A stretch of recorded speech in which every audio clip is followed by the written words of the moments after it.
성령 강림부 11번째 주 온라인 예배로 나오신 여러분과 여러분 가정 가운데 주님의 은총이 함께 하시기를 바랍니다. 이제 함께 묵도하심으로 예배 시작하겠습니다.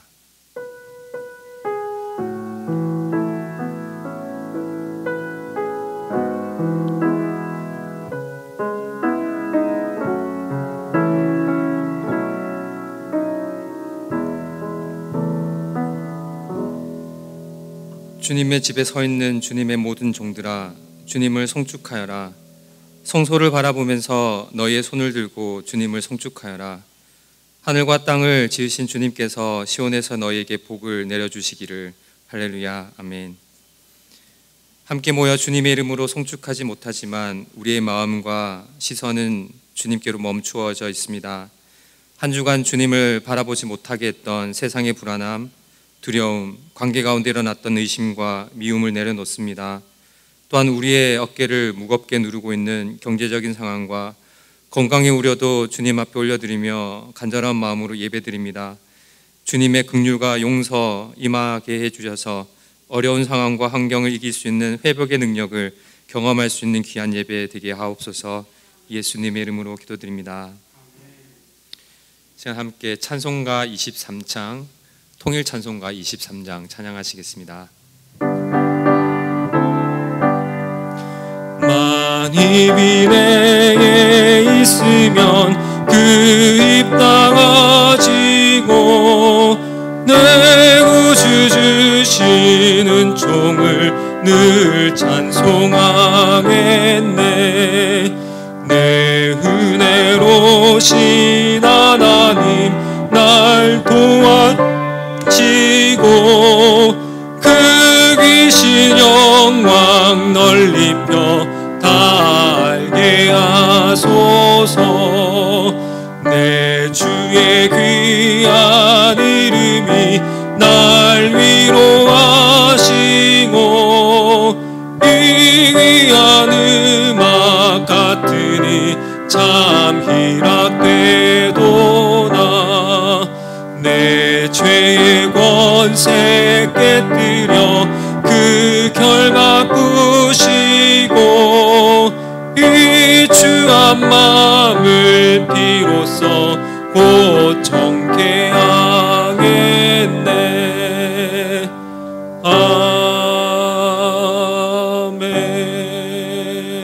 아멘. 이 시간 다 함께 기도하시겠습니다. 하나님, 여전히 모든 것이 낯선 세상 속에서도 지난 한 주간 우리의 삶을 지켜주시고 보호하시며 살아가는 데 필요한 모든 것을 공급하여 주심에 감사합니다. 모두가 어려운 이 시간들을 살아가면서 미래에 대한 염려와 주어진 상황을 변화시키려는 욕심에 사로잡히지 않게 하시고 내게 허락된 것들과 작은 일상에 대한 감사를 회복할 수 있도록 도와주시옵소서.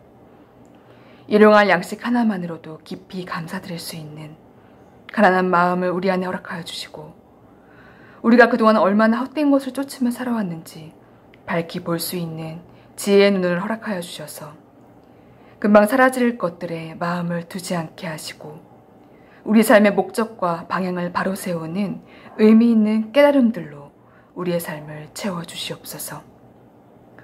모든 지킬 만한 것 중에 더욱 내 마음을 지키라는 잠언서의 말씀처럼 어려운 상황 속에서도 흔들리지 않는 믿음과 하나님께서 주시는 소망을 우리 안에 가득 부어주시고 긍정적인 시선과 감사하는 마음으로 절망을 희망으로 변화시키는 열린교회의 성도들이 되게 하여 주시옵소서. 특별히 우리 교회를 위해 보내주신 하나님의 택하신 그릇 김규현 목사님을 성령의 능력으로 강력하게 붙들어 주시고 그 마음 가운데 날마다 넘치는 은혜를 부어주셔서 우리 열린교회 성도들을 영적으로 먹이는 데 부족함 없는 선한 목자의 삶이 되게 하여 주시고 온 교회가 한 마음으로 목사님과 함께 나아가도록 우리 모두에게 한 마음과 하나의 영을 부어주시옵소서. 오늘 목사님께서 무슨 수로 구하겠습니까? 라는 제목으로 말씀을 전해주실 때에 우리 안에 존재하는 부정적이고 의심하는 마음을 보게 하시고 하나님께서 말씀을 통해 부어주시는 긍정적인 믿음을 새롭게 채울 수 있도록 도와주시옵소서. 이 시간 우리 모두를 온전한 예배자로 서게 하시고 온라인으로 드리는 이 예배 가운데에서도 간절한 마음으로 은혜를 구하며 하나님 앞에 무릎 꿇는 겸손한 마음이 우리 안에 있기를 원합니다. 각 가정에서 머리 숙인 성도들 모두에게 성령의 충만한 임재로 역사하여 주시옵소서. 세상 끝날까지 우리와 늘 함께 하시겠다고 약속하신 예수 그리스도 이름으로 기도합니다. 아멘. 이 시간 함께 찬송가 419장, 통일 찬송가 478장 찬양하시겠습니다.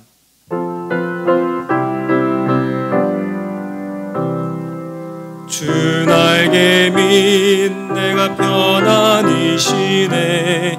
밤 깊고 비바람 불어쳐도 아버지께서 날 지켜주시니 거기서 편안히 쉬리로다. 주 날개 밑 평안하다. 그 사랑 끊을 자니요. 주 날개 밑 내 쉬는 영혼 영원히 거기서 살리. 주 날개 밑 나의 피난처 되니 거기서 쉬기를 원하노라. 세상이 나를 위로하지 못하나 거기서 평화를 누리리다. 주 날개 밑 평안하다. 그 사랑 끊을 자니요. 주 날개 밑 내 쉬는 영혼 영원히 거기서 살리. 주 날개 밑 참된 기쁨이 있네. 고달픈 세상 길 가는 동안 나 거기 숨어 돌보심을 받고 영원한 안식을 얻으리라. 주 날개 밑 평안하다. 그 사랑 끊을 자니요. 주 날개 밑 내 쉬는 영혼 영원히 거기서 살리.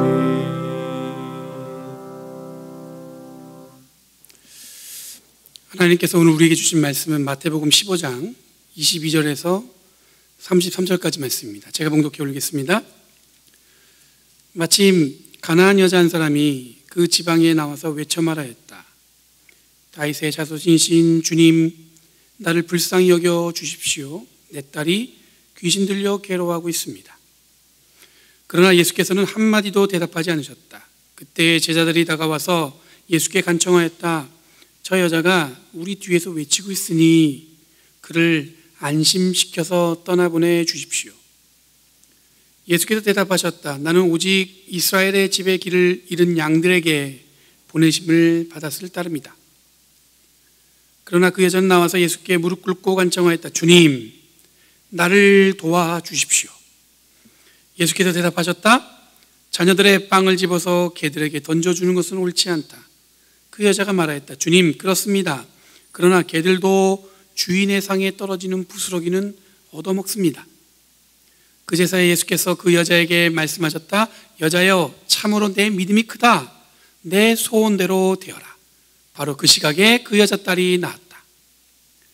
예수께서 거기를 떠나서 갈릴리 바닷가에 가셨다. 그리고 산에 올라가서 거기에 앉으셨다.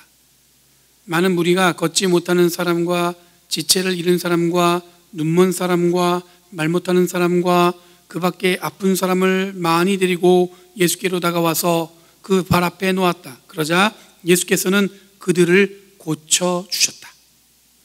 그래서 무리는 말 못하는 사람이 말을 하고 지체 장애인이 성한 몸이 되고 걷지 못한 사람이 걸어다니고 눈먼 사람이 보게 된 것을 보고 놀랐고 이스라엘의 하나님께 영광을 돌렸다. 그때 예수께서 제자들을 가까이 불러놓고 말씀하셨다. 저 무리가 나와 함께 있은 지가 벌써 사흘이나 되었는데 먹을 것이 없으니 가엾다. 그들을 굶주린 채로 돌려보내고 싶지 않다. 가다가 길에서 쓰러질지라도 모른다. 제자들이 예수께 말하였다. 여기는 빈들인데 이 많은 무리를 배불리 먹일 만한 빵을 무슨 수로 구하겠습니까? 이는 하나님의 말씀입니다.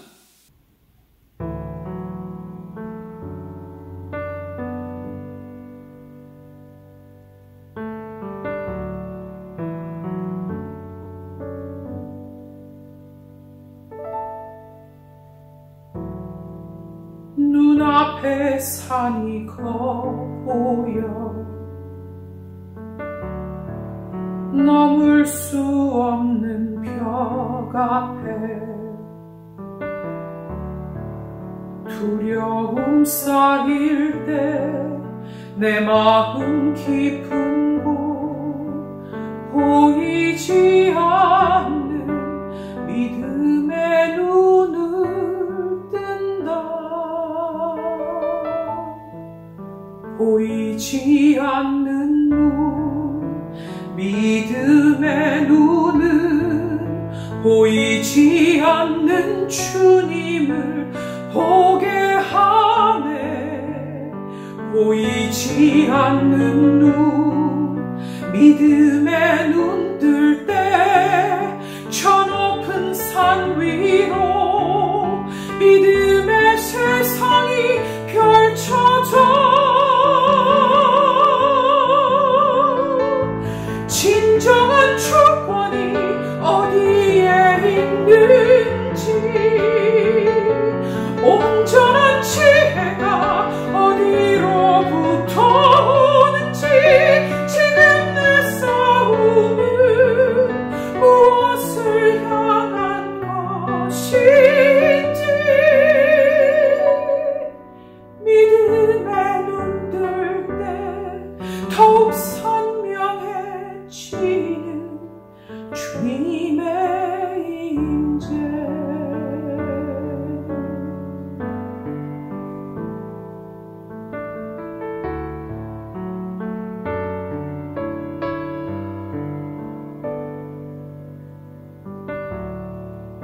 눈앞에 산이 커 보여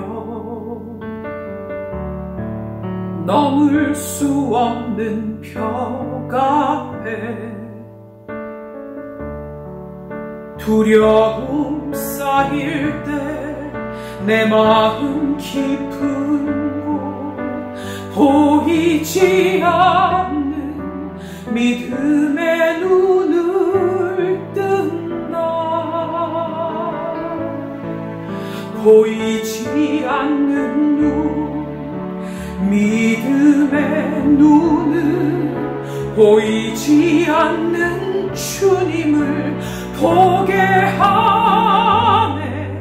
보이지 않는 눈, 믿음의 눈 뜰 때 저 높은 산 위로 믿음의 세상이 펼쳐져. 진정한 주권이 어디에 있는지, 온전한 지혜가 어디로부터 오는지, 지금 내 싸움은 무엇을 향한 것인지 믿음의 눈 뜰 때 더욱 선명해지는 진정한 주권이 어디에 있는지,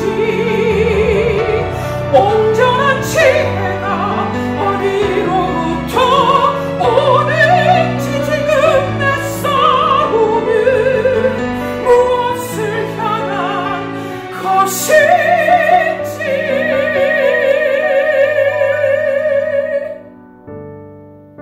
믿음의 눈 뜰 때 더욱 선명해지는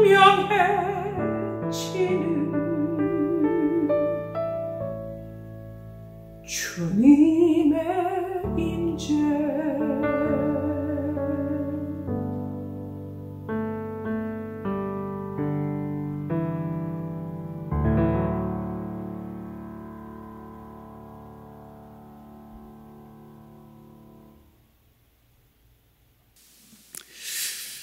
오늘은 마태복음 15장 22절에서 33절까지 이렇게 말씀을 나누려고 하는데, 요즘 며칠 굉장히 더웠죠. 제가 버클리에서 이런 날씨를 경험한 건 처음인 것 같은데, 그래서 여러 가지 생각이 들었어요. 일단은 여러분들 팬데믹 때문에 마음도 우울한데 날씨까지 더워. 그럼 얼마나 더 그러겠어요. 그래서 제가 원래는 잘 안 그러는데 이 말씀을 나누기 전에 재미있는 이야기를 하나 나누고 시작을 할게요. 어떤 장로님이 이제 때가 돼서 하늘나라로 이렇게 올라가셨어요. 천국에 가신 거죠. 근데 천국에 딱 가니까 예수님이 굉장히 기쁘게 맞아주셨습니다. 아이고, 누구누구 장로야, 수고했다. 네 수고를 내가 다 안다. 그러면서 나랑 같이 이 천국을 한번 투어를 한번 하자. 그래서 예수님 직접 이게 투어를 시켜주시는 거예요. 쭉 다니면서 이 천국 하늘나라에 대한 좋은 것들 쭉 보여주시고 이렇게 다니셨어요. 그리고 이제 때가 되면 이제 뭘 먹어야 돼요? 밥을 먹어야 되잖아요. 점심 때가 돼서 식당에 갔는데 천국에도 이 중국집이 있더라는 말이죠. 중국집. 중국집에서 이렇게 갔는데 장로님이 딱 예수님하고 자리를 딱 앉았는데 옆에 보니까 먼저 천국에 간 같은 교회 누구누구 집사가 이렇게 앉아 있는 거예요. 보니까 뭐 책상이 그 식탁에 온갖 맛있는 음식들, 여러분들 중국 식당 가면은 가장 고급스러운 것들 있잖아요. 저한테 고급스러운 게 탕수육 뭐 이런 건데, 탕수육, 팔보채 뭐 하여튼 이름도 알 수 없는 음식들이 쭉 차려져 있는 거예요. 이 장로님 대신 기대했어요. 야, 저 집사가 저렇게 상다리가 부러지게 먹으니 나는 얼마나 더 맛있는 거 먹을까 기대하고 있는데 예수님이 딱 주문하는 거예요. 여기 짜장면 한 그릇. 그 장로님이 깜짝 놀랐어요. 아니, 저기 있는 집사는 온갖 음식을 먹는데 왜 자는 짜장면 한 그릇일까? 그래서 예수님께 물었습니다. 아니, 예수님, 저기 집사는 이렇게 많은 음식을 먹는데 왜 저한테는 짜장면 한 그릇만 주시는 거예요? 그랬더니 예수님이 뭐라고 말씀하시냐면, 그냥 주는 대로 먹어라. 니네 담임 목사는 배달 나갔다. 이게 현장에 있어야 이게 굉장히 재밌는 건데 온라인으로 들으면 이게 재밌을지 않을지 전 잘 모르겠어요. 자, 오늘은 여러분들 본문을 좀 뒤에서부터 한번 읽어보겠습니다. 처음부터 쭉 읽었었는데 뒤에서 한번 거꾸로 읽어보겠어요. 근데 그 중에 제가 이 본문을 읽으면서 말씀을 준비하면서 제 마음을 훅 움켜쥐고 계속 이렇게 불편하게 걸린 그 문장이 하나 있는데 뭐냐면 제자들이 한 얘기예요. 무슨 수로 구하겠습니까? 맨 마지막에 나오는 등장의 말씀이에요. 오늘 이 무슨 수로 구하겠습니까? 이 말로 오늘 본문이 이제 마무리가 돼요. 이 응답은 제자들에게 이 사흘 동안 예수님을 따라다니는 이 많은 군중들이 보니까 예수님 볼 때 가엾고 굶주렸고 아마 그러다 가다가 쓰러질 것 같은 그걸 걱정을 하신 것 같아요. 그런 걱정들을 나눴더니 제자들이 바로 한 얘기가 뭐냐면 무슨 수로 음식을 구하겠습니까? 그런 얘기를 하는 거죠. 여러분, 제자들의 응답은 객관적인 사실, 그러니까 이 현실적인 응답입니다. 이 광야에서 음식을 구하는 건 당연히 무리겠죠. 그런데 무슨 수로 구하겠습니까? 라는 이 제자들의 응답이 제가 느끼기에는 더 절망적이고 더 실망스럽게 들리는 이유는 뭐냐면 이 사흘 동안 말 못하는 사람들, 그 말 못하는 사람들이 말을 하게 됐고 이 지체장애인들은 성한 몸이 됐고 걷지 못하는 사람이 걸어다니는 걸 봤고 눈먼 사람들이 보게 되는 것, 즉 예수님이 기적을 베푸신 것을 본 직후에 이 제자들이 바로 이렇게 이야기했기 때문에 더 이게 실망스럽고 어떻게 보면 더 이게 마음에 걸리는 이유가 바로 여기 있는 것 같습니까? 여기 있는 것 같습니다. 무슨 수로 구하겠습니까? 더군다나 여러분들 오늘 읽은 본문의 앞에 가보면 오병이어 기적을 경험했음에도 불구하고 제자들은 벌써 그 말 못하는 군중들을 예수님 먹이신 걸 봤어요. 예수님의 기적 놀라운 능력을 봤음에도 불구하고 이 제자들은 그것에 마음이 없고 하나님이 원하시는 마음을 얻고자 하는 것에는 관심도 없고 여전히 현실적인 혹은 자신들의 생각하는 관점에서만 예수님을 이해하려고 그 틀에 가두고 있는 것처럼 보여진다는 말이죠. 그런데 오늘 앞에 본문에 소개되어지는 이 가나안 여인은 그 이야기는 이 제자들과는 다른 흐름으로 우리가 읽어낼 수 있습니다. 오늘 읽은 본문의 앞에 보면 예수님이 어디를 가셨냐면 두로와 시돈에 가셨다고 이야기하고 있어요. 그 의미는 뭐냐면 예수님이 어쩌면 유대인들의 몰아침, 다시 말해서 예수님의 사역에 대해서 시비 거는 바리새인과 그 유대인들의 무리를 벗어나셨다는 의미예요. 왜냐하면 그 두로와 시돈이라는 동네는 유대인보다는 이방인들이 많은 사는 동네였어요. 그러니까 본문을 유추해 보면 이 가나안 사람들이 많이 사는 곳이에요. 그러니까 원래 그 토착민들, 가나안에 어떻게 보면 유대인들이 출애굽한 다음에 들어오기 전부터 살았던 사람들이 살던 곳이었죠. 우리들이 예수님의 사역, 예수님의 공생애를 읽다 보면 예수님도 인간적으로 굉장히 지쳐 보이는 모습을 읽어낼 수가 있습니다.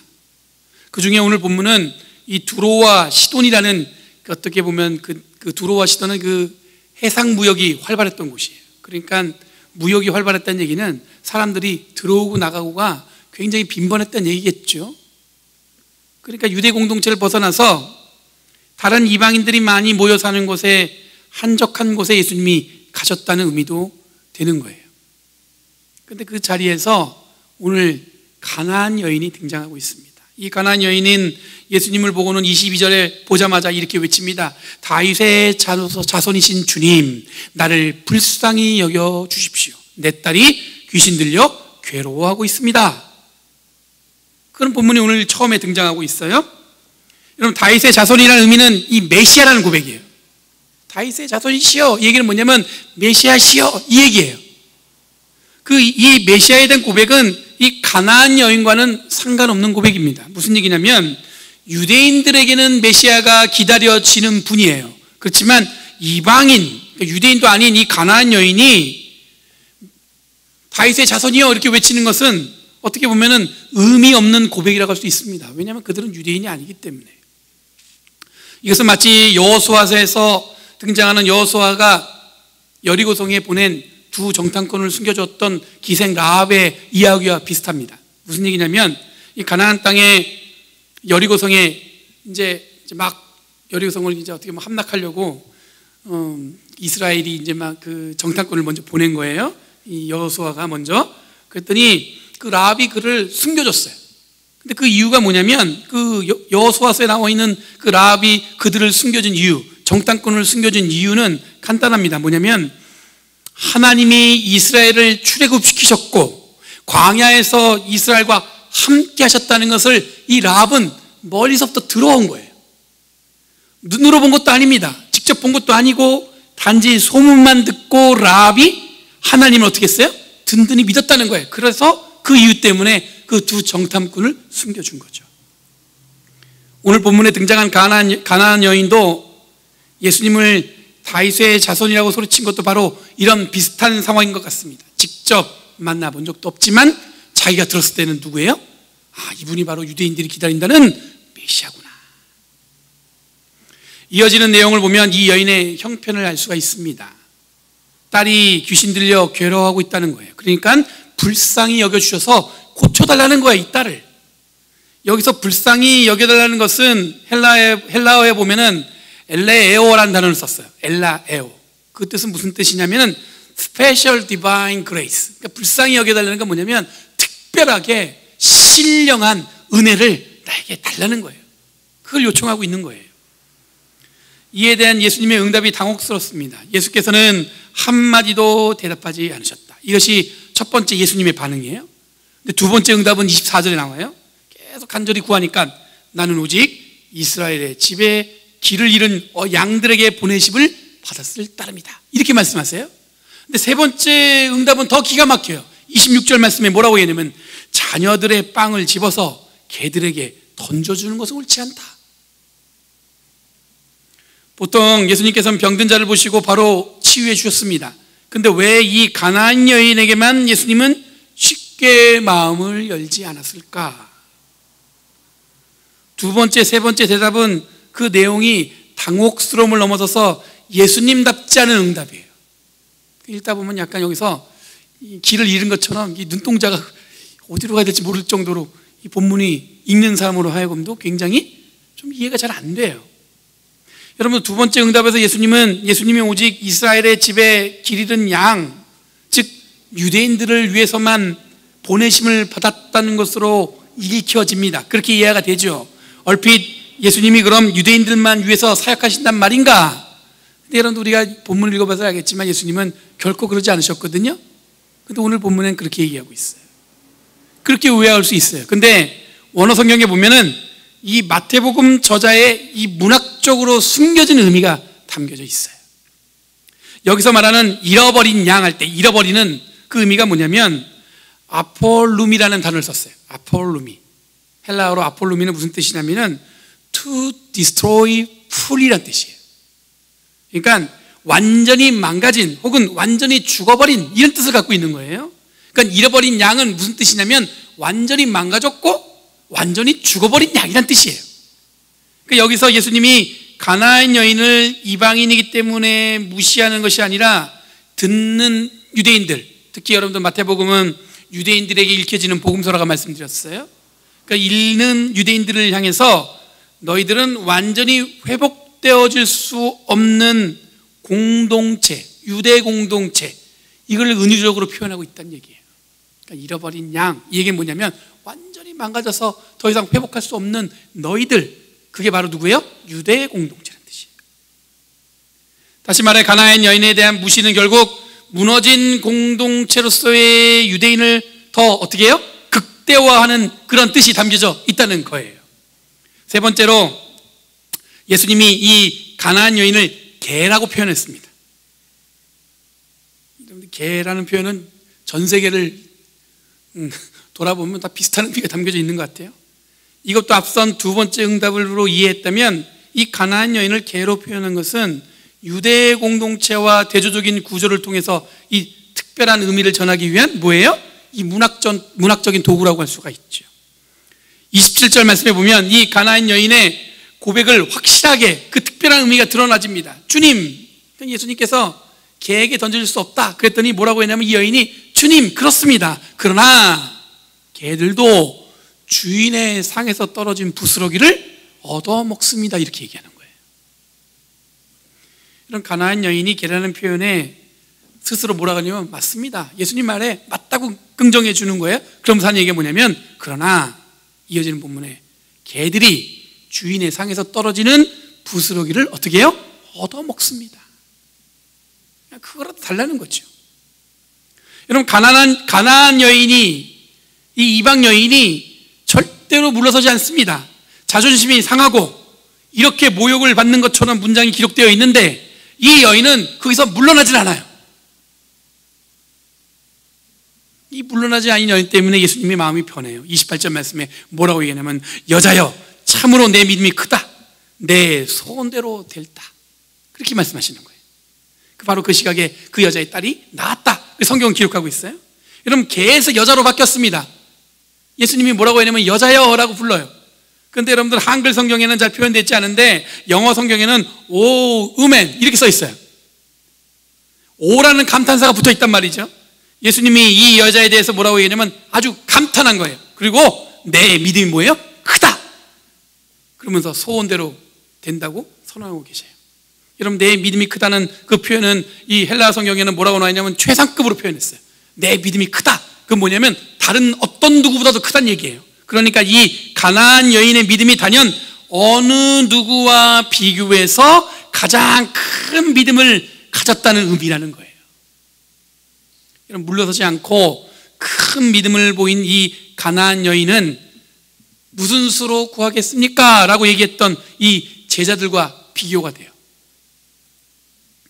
여러분, 가볍게 읽으면 이 가나안 여인에 대한 인종차별적인 혹은 비하적인 문장으로 본문이 왜곡될 수 있는데 오늘 읽은 본문은 뭐냐면 마태복음 저자의 고도의 문학적 기법이 담겨져 있다는 얘기입니다.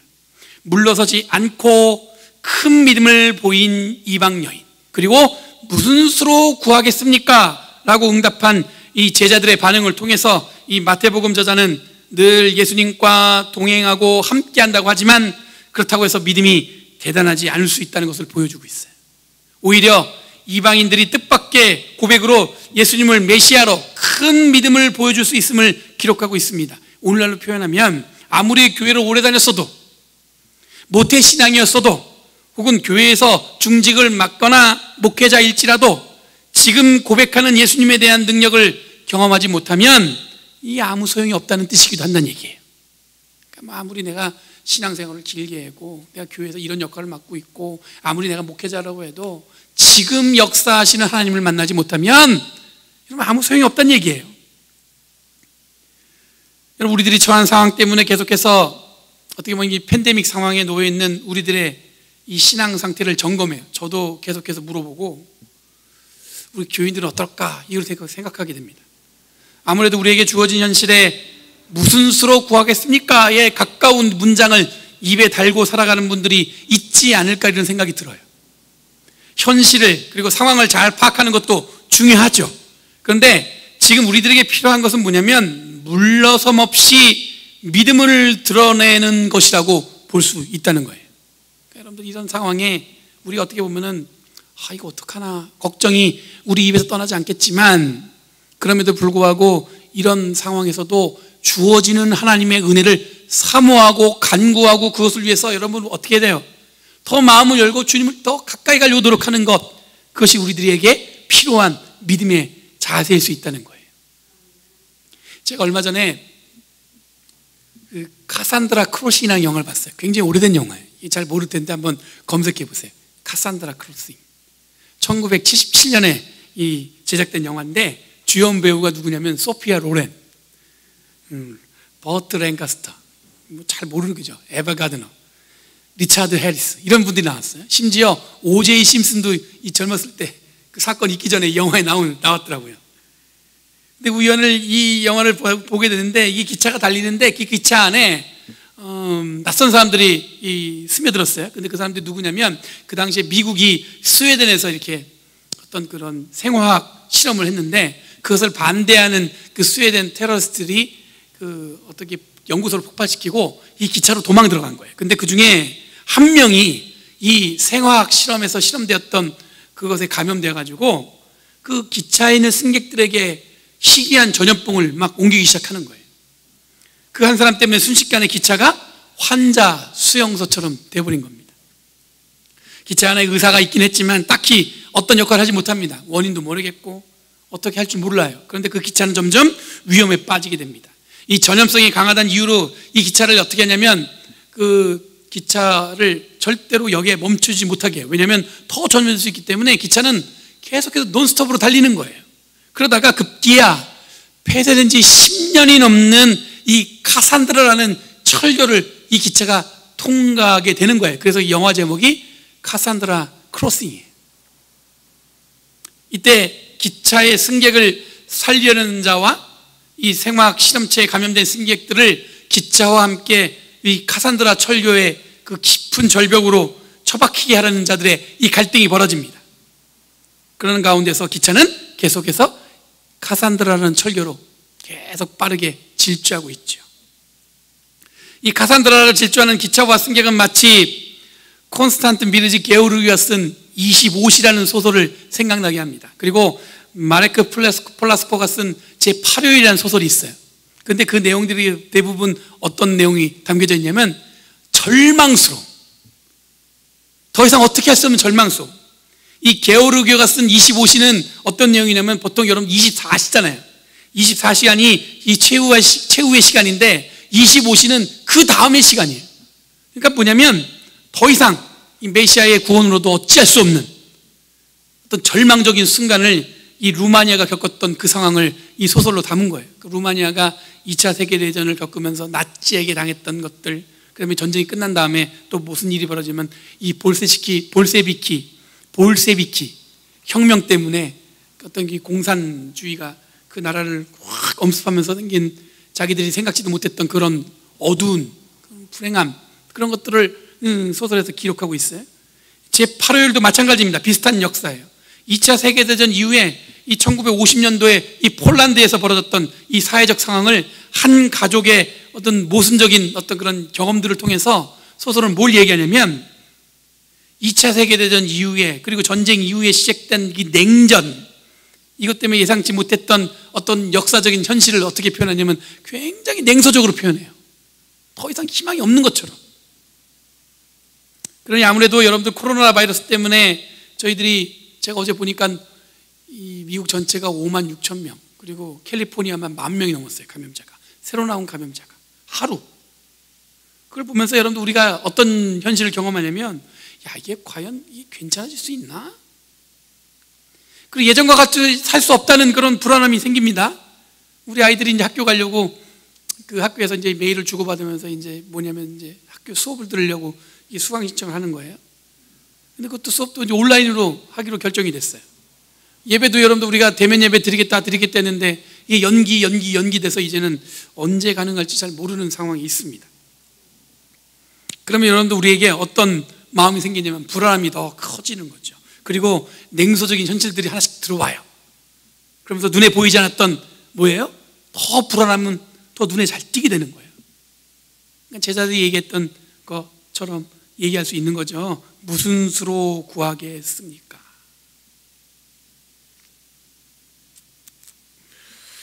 다시 여러분들 카산드라 크로시나 영화로 돌아가 보면 이 질주하는 기차 위에 헬리콥터 한 대가 딱 떠요. 그리고선 여전히 절망적으로 덜컹거리는 달리는 기차 아래로 그 한 대의 헬리콥터가 구원의 밧줄을 내립니다. 승객을 구원하기 위해서.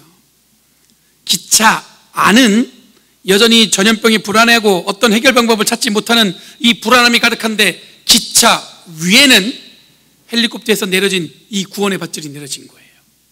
이 구명줄에 가장 먼저 올라간 존재가 뭐냐면 거의 죽어가던 애완견이었어요. 이 개를 먼저 달아서 잘 모르니까 이게 가능한지 실험하는 것처럼 이 애완견을 달려 올려 보냅니다. 그랬더니 죽어가던 그 애완견, 그 개가 다시 생기를 찾는 거예요. 밖에 나왔더니. 그래서 기차 안에 있던 그 의사가, 처음에는 아무것도 할 줄 몰랐던 그 의사가 거기서 깨닫게 돼요. 아, 이 질병을 이겨낼 수 있는 방법은 뭐냐면 신선한 공기를 마시면 되는 것이구나. 바로 산소가 이 정체불명의 전염균을 죽인다는 것을 깨닫게 돼요. 그래서 기차 안에 혼탁한 오염된 공기가 아니라 저 밖 위에 신선한 공기, 산소가 주입되면 질병을 이겨낼 수 있다는 것을 마침내 찾아내게 됩니다. 제가 이 장면을 보는 순간에 아주 특별하게 하나 깨달았어요. 여러분들도 아마 이렇게 감각적으로 딱 느껴지는 게 있을 텐데, 뭐냐면 여러분, 우리끼리 둘러사는 이 안에서 모든 문제의 답을 찾으려고 아웅다웅하죠. 어떻게든 해결하려고. 우리들이 습득한 이성, 그걸 통해서 어떻게든 문제를 해결하려고 노력합니다. 또 우리 안에 축적된 경험들, 그것이 우리를 든든하게 해줄 특별한 것이라고 생각하면서 이 땅을 살아갑니다. 그런데 구원은 우리 안에 있는 것들로 이루어지는 것이 아니라 위에서 주어지는 생명의 은총으로 내려오는 것이라는 생각이 들었어요. 우리 안에 있는 게 아니라 주님께서 주시는 특별한 생명의 은총. 마치 우리들이 지금 코로나 바이러스라는 생각지도 못한 질병에 최대한 극복하려고 아둥바둥 되지만, 혹은 우리들의 삶에 늘 우리들이 가진 지혜와 경험으로 바둥되지만, 실제로 우리들이 간절히 소망해야 할 것은 뭐냐면 하늘에서 주시는 은총, 즉 위에서 내려오는 생명의 은총으로 우리의 삶의 무게를 가볍게 만들어낼 수 있다는 그런 생각이 들었어요. 그럼 무슨 수로 구하겠습니까? 이건 뭐냐면 경험적이고 현실적인 이 지혜의 판단에서 뱉어내진 응답이에요. 그런데 이 응답은 결코 믿는 자의 능력으로 나타나지는 않습니다. 물러서지 않고 간절히 구하는 것으로 큰 믿음을 얻었던 이 가나안 여인의 반응이 바로 우리를 큰 믿음, 이런 시대에도 불구하고 우리를 하나님의 더 큰 믿음으로 끌고 갈 수 있는 그런 은혜의 방법을 우리에게 알려주고 있다는 얘기예요. 그럼 엘리 위젤이라는 분이 있어요. 이분은 2차 대전 때 유대인 그 수용소에서 살아남은 분이에요. 그분이 살아남은 다음에 그 흑야라는 책을 썼어요. 흑야. 그게 왜 썼냐면 자기 유대인 유대인 수용소에 갇혔을 때 첫날 밤이 자기 평생에 겪었던 가장 긴 밤이었다는 거예요. 그래서 흑야라고 해가지고 자전적인 소설을 썼습니다. 이분의 질문은 뭐냐면 이 가스실로 죽어가는 아이들이 도대체 독일에게 어떤 피해를 주었는가, 이게 질문이에요. 그리고 하나님은 왜 이 상황에서 침묵하시는가, 이분이 가졌던 질문이었어요. 하나님을 독실하게 믿던 가정이 순식간에 죽음의 문턱에 처하게 되었을 때 당연히 이런 질문은 주어지겠죠.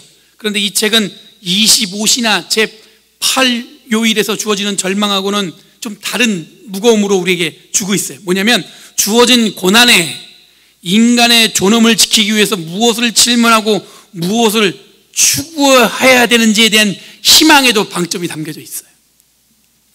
하나님이 어디 계신가에 대한 질문에 대해서는 십자가에 달리신 예수 그리스도를 충분히 경험할 수 있는 고난의 현장으로 고백하고 있습니다. 그리고 그 고난의 터널을 지내고 전쟁 이후에 이 자신의 삶을 일으켜서 글을 쓰고 학교의 학생들을 가르치는 이 엘리 위젤이 전하는 이 묵직한 질문들은 이 책에서 읽어낼 수 있어요. 처음에 이 엘리 위젤은 이 자기의 정체성의 위기가 왔습니다. 왜냐하면 살아남았다는 죄책감. 그 수용소에서 다른 사람들은 다 죽었는데 자기는 살아남았잖아요. 자기가 무기력했던 것에 대한 그런 죄책감이 있는 거예요. 그리고 경건한 유대인으로서 하나님의 신앙에 대한 철저한 의심. 하나님 도대체 어디 계셨는가? 그런 것 때문에 자기의 정체성이 흔들릴 때가 있었다는 거예요. 근데 자기 친구인 이 프랑스와 모리악이라는 친구가 뭐라고 얘기해 줬냐면 홀로코스트는 더 이상 침묵해서 안 되는 책임을 너에게 주었다. 그 얘기를 듣고 이분이 처음에 흑해라는 책을 쓴 다음에 60권의 책을 썼어요. 그리고 1986년에 폭력과 억압, 인종차별과 투쟁에 기여한 공로로 노벨 평화상을 받습니다. 그때 이분이 이 노벨 평화상을 받을 때 이 수락한 연설이 굉장히 유명한 그 고백을 이분이 하네요. 뭐라고 하냐면 중립은 가해자에게만 이로울 뿐 희생자에게는 아무런 도움되지 않으며 침묵은 결코 괴롭히는 사람 편에 서는 것이다.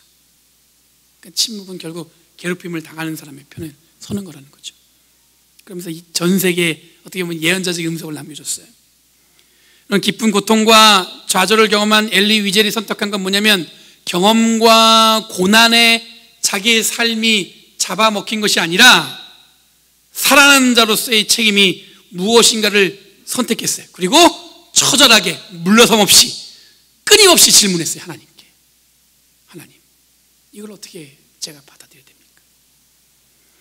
여러분, 주어진 현실이 전부인 것처럼 느껴질 수 있어요. 내가 경험하니까 지금 그게 내 삶을 막 어떻게 보면 컨트롤하고 있죠. 다 움켜쥐고 있는 것처럼. 근데 그것을 그냥 자기의 이성과 경험으로만 반응할지 아니면 물러서지 않는 간절함으로 하나님께 부르짖음으로 하늘이 주시는 은총을 사모할지는 여러분 우리들의 선택이에요. 여러분 전 세계가 다 겪고 있는 거예요. 나만 겪는 고난이 아니죠.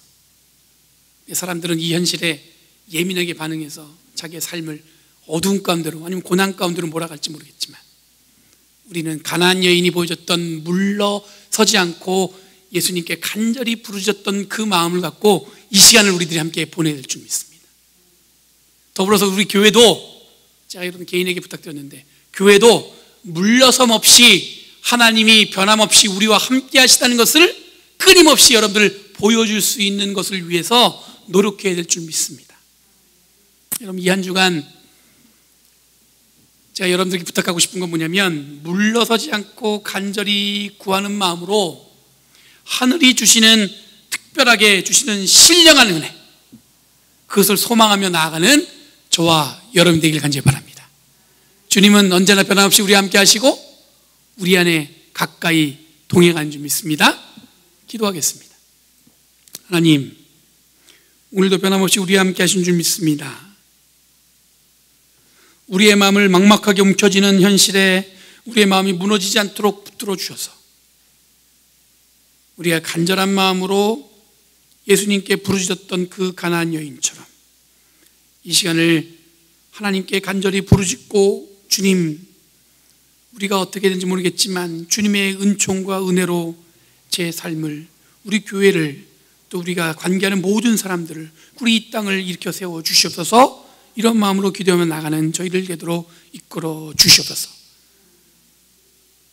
세상은 다 어렵다고 얘기할 때 하나님, 우리가 스스로 하나님의 은총과 하나님의 은혜를 사모하며 나가게 하여 주시옵고, 무슨 수로 구하겠습니까? 얘기했던 그 제자들의 마음이 아닌 물러서지 않는 그 부르짖음으로 주님이 주신 은혜를 경험했던 그 가나안 여인처럼 이 땅을 살아가도록 주님이 인도하여 주시옵소서.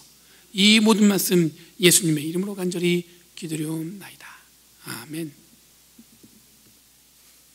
이 시간 함께 준비하신 헌금 드리시면서 찬송가 440장, 통일 찬송가 497장 찬양하시겠습니다.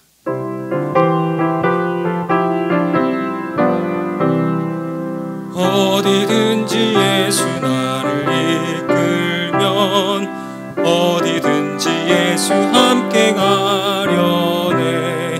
예수 함께 아니 가면 낙 없고 예수님과 동행하면 겁 없네. 어디를 가든지 겁낼 것 없네. 어디든지 예수 함께 가려네.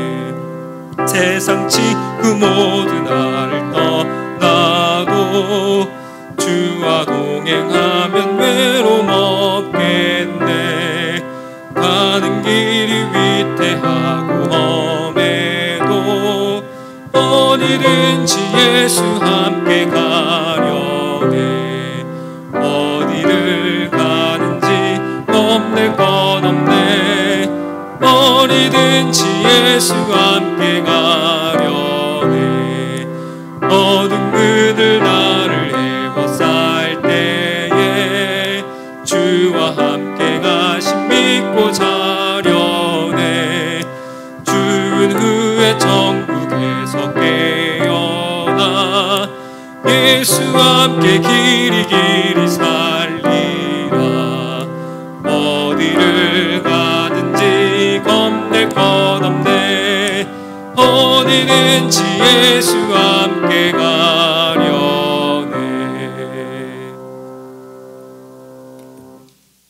날마다 주님이 부어주신 은혜와 사랑에 감사드립니다.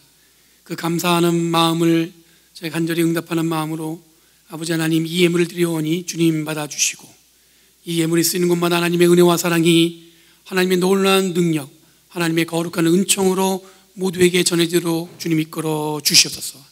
또한 간절히 바라는 것은 하나님 이 예물을 공개한 손길들 주님 축복하셔서 물질이 마르지 않도록 함께 하셔서 아버지 하나님 언제나 주님이 동행하심을 그 마음으로 고백하고 하나님께 간절한 마음으로 드리는 그 마음을 기뻐 받아 주시옵소서.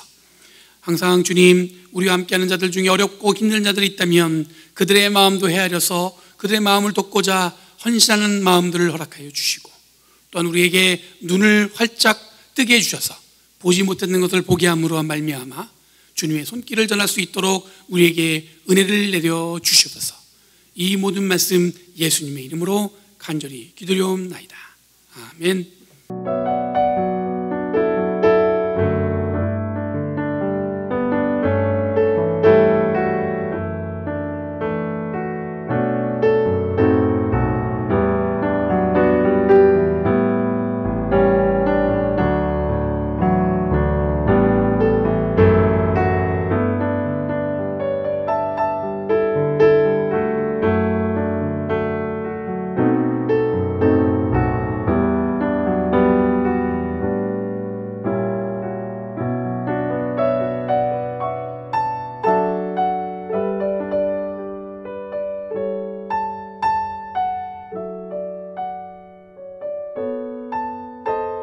안녕하세요. 오늘은 It's Sunny Today를 배워볼 거예요. 따라해보세요. It's Sunny Today. 다시 한 번 더. It's Sunny Today. 바이바이. 여러분 이 시간에 우리 교회 소식 전하도록 하겠습니다. 여러분 코로나 바이러스가 재확산이 쉽게 잦아들지 않아서 죄송합니다. 이 대면 예배가 어렵게 된 것 같습니다. 여러분들 계속 저희가 카운티하고 그 캘리포니아 스테이트에서 하는 그 프로토콜을 주시하고 있는데 그 잘 오픈이 되면 그때 저희도 빠르게 연회하고 이야기를 나눈 다음에 대면 예배를 준비하도록 하겠습니다. 여러분 위에서 많이 기도해 주시고 여러 가지 여러분들 준비하는 과정 속에 잘 되도록 좀 기도해 주시면 감사하겠습니다. 다음 주 8월 23일 날 주일 날 예배 후에 오후 2시에 줌으로 속장 인도자 교육이 있습니다. 모든 속장님들은 다 참석해 주시면 감사하겠습니다. 그리고 속회가 8월 30일 날 마지막 주일날 있는데 오후 2시에 줌으로 다 같이 모여서 속회별로 흩어질 텐데, 그때는 여러분들 제가 각 속회별로 줌 속회 신방을 하도록 하겠습니다. 그래서 제가 들어갈 수 있거든요. 불쑥 들어오더라도 여러분들 놀라지 마시고 여러분들 환영해 주시면 감사하겠습니다. 여러분들 2020년 연회와 그리고 베이 디스트릭 프리 애뉴얼 컨퍼런스는 여러분 주보를 참조해 주시고요. 모임 안내도 여러분들 주보를 참조해 주시면 감사하겠습니다.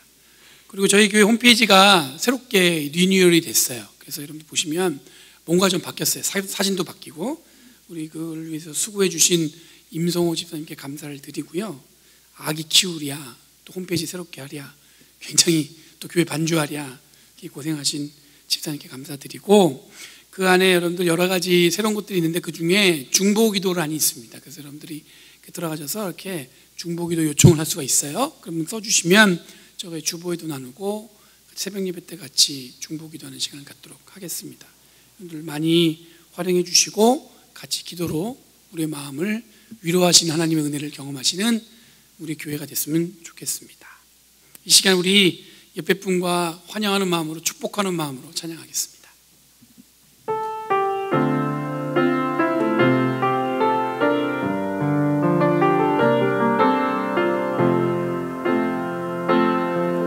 주의 말씀 앞에서 당신은 참된 예배자, 그토록 찾으시던 하나님의 기쁨,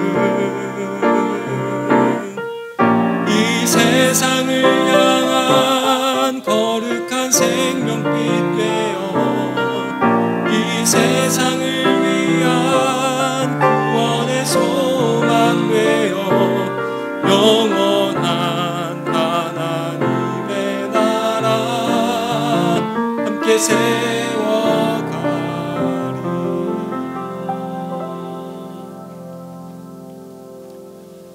평화 가운데 나아가십시오. 그리고 우리의 마음을 활짝 열고 열린 마음으로 어느 누구든지 환영하는 마음으로 이 땅을 살아가십시오. 오늘도 변함없이 하나님이 주시는 은혜와 은총을 사모하며 그것을 간절히 물러서지 않고 구함으로 우리에게 밀려왔던 여러 불안함과 어려움들을 물러내고 오직 하나님이 주시는 은혜와 은총으로 이 땅을 살아가기로 결심한 성도들 머리 위에 성부, 성자, 성령 하나님의 놀라운 은혜와 축복이 영원토록 함께 하시기를 간절히 축원하옵나이다. 아멘.